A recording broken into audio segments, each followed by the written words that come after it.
Namaskar, Acharya ji. Everything is dead and everything are basically molecules that are just in a default arrangement.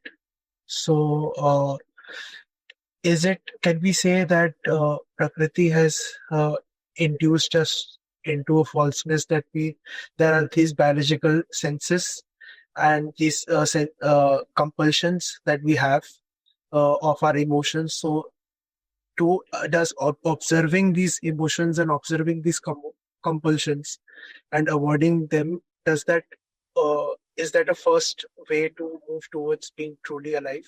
Yes, observe them, but without blaming Prakriti or anybody. Nobody has brought you to this condition. You wanted to exist, therefore, you gave yourself a condition. Anything that exists in some condition, right? Huh? So you want to exist, so sometimes you give yourself a good condition, sometimes a bad condition. Just observe. Yes, is that the entire purpose of life, is to just observe and then not be like just swayed away by it? The ego does not need an entire purpose of life. It's so much in pain and so full of immediate distress that it's enough for it to pay attention to its immediate surroundings. And the most immediate to the ego is itself. So, words like ultimate mean nothing to the ego. The ego is like a patient on ventilator. If you talk about life after 10 years to somebody who is on ventilator, assuming that he is able to talk, it's quite meaningless. That fellow is looking forward to the next 1 hour. Will I see the next day? Will I survive the next hour? That's the ego. So much in distress that even the next 1 hour is difficult to predict or see through or navigate. It's fascinating how all this relates to evolutionary biology, like so much of it.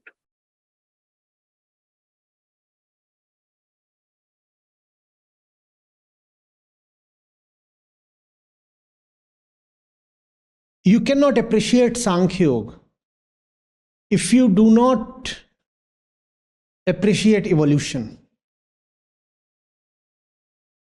Entire Sankhya Yoga is evolutionary.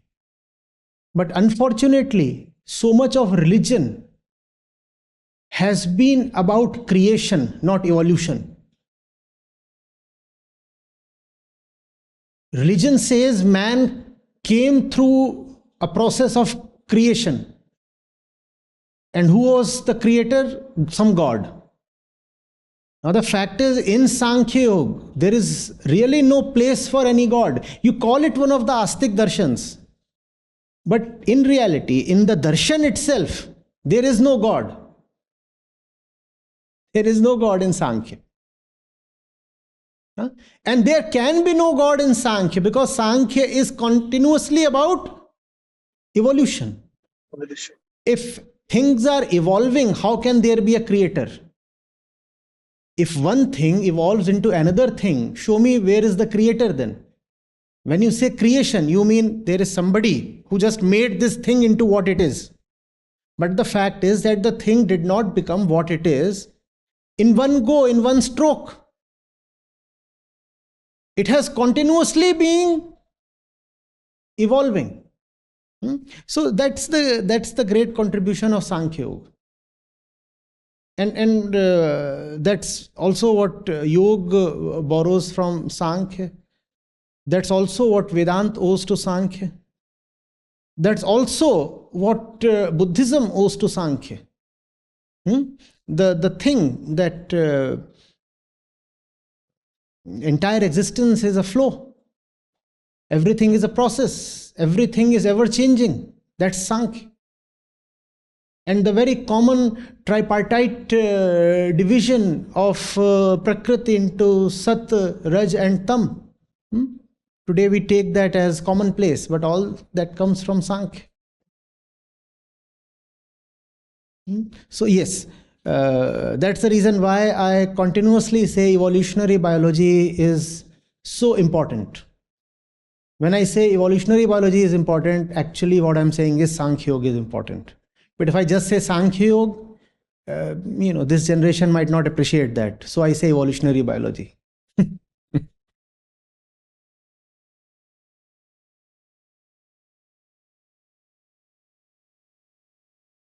धन्यवाद आचार्य जी. So my question revolves around the statement that you said that we all actually don't exist, and even our consciousness is also false. And if I look at Arjun at that moment, then even Arjun is being driven by his bodily tendencies only. So even he is dead, right? So to whom Shri Krishna is teaching at that moment. So what is still alive inside Arjun at that moment, even after being dead inside out? The dead man walking is the dead man suffering. He needs to be cremated. That's what the instruction is all about. You are already dead. Why do you continue to walk and suffer? Let's put you to rest. Let's cremate you. That's the Bhagavad Gita. The ego is the dead man walking. Dead, still suffering. Rather, suffering exactly because it is dead. So that's a delicate thing to appreciate. You are not, yet you insist that you must be. You forcefully insist that you must be, and in that you create yourself. But your creation is needless, therefore you suffer. It's like a car already packed, full of 5 passengers. And those 5 are sufficient. They can deliver the goods. There is a nice network, a perfect equilibrium that those 5 passengers or 5 elements very ably serve. Then a 6th one tries to barge in. He says, I must fit in, I must fit in. I'm needed. Now, this 6th one is outside Prakriti. But he forcefully enters the car. What does he do? He creates suffering. He is not needed, he is coming in and he creates suffering. Everything is proceeding very nicely. And then something happens. An unwanted intrusion. That's what the ego is about. A needless thing, and therefore a thing that causes suffering, obviously only to itself. We said today that it's a belief. And I'm fond of often saying the ego is the most fundamental superstition. So it's a thing of the mind. You remember the Abrahamic story about the origin of everything? So there is God and there is Adam. And to give Adam some company, there is Eve. And that's Prakriti. Adam, Eve, and the great garden. Appreciate the symbolism. There is Adam, there is Eve, and there is a great garden, and they are just roaming about happily. And God has instructed them, there is that particular tree, and there is that apple. Do not take that apple. And that's the apple of knowledge.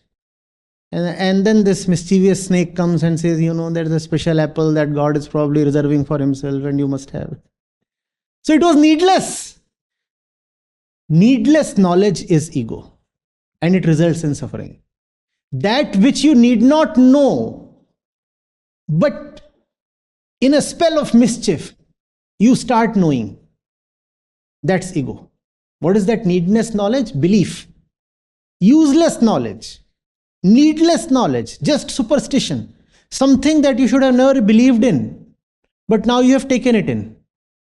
Now you have taken it in and it cannot be just ejected out.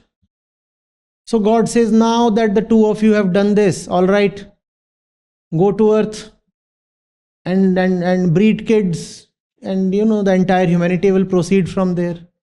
And these two were really in a state of bliss. Sahajata. Sahajata. Egoless sahajata. These two were in an egoless sahajata.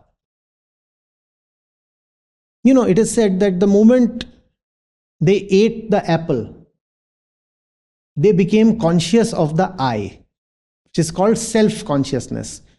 Conscious of the I, self-conscious. So what did they do?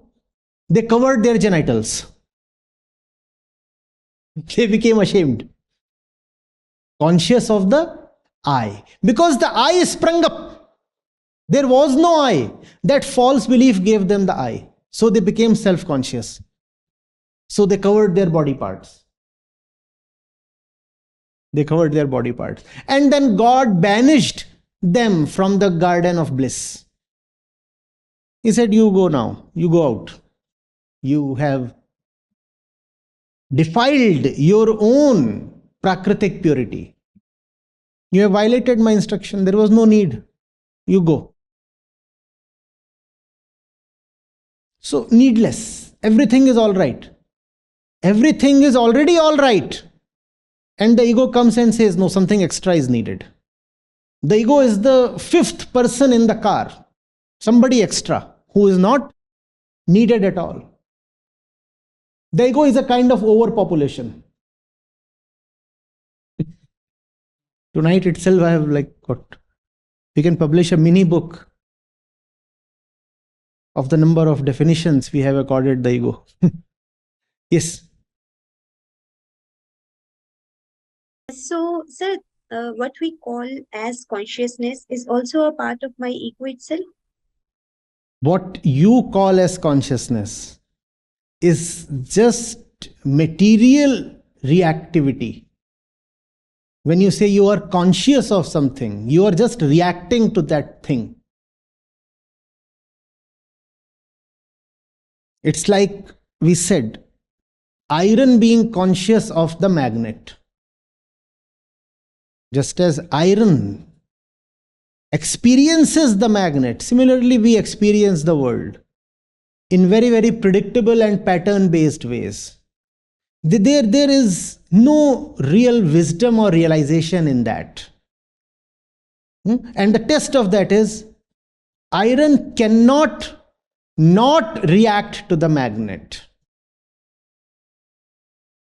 Iron cannot not react to the magnet. And that's what is called compulsive reactiveness.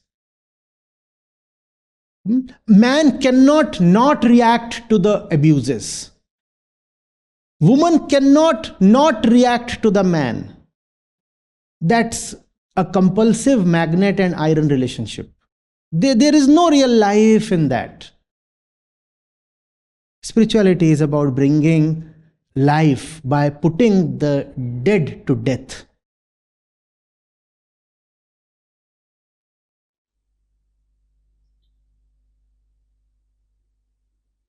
Okay, thank you, sir.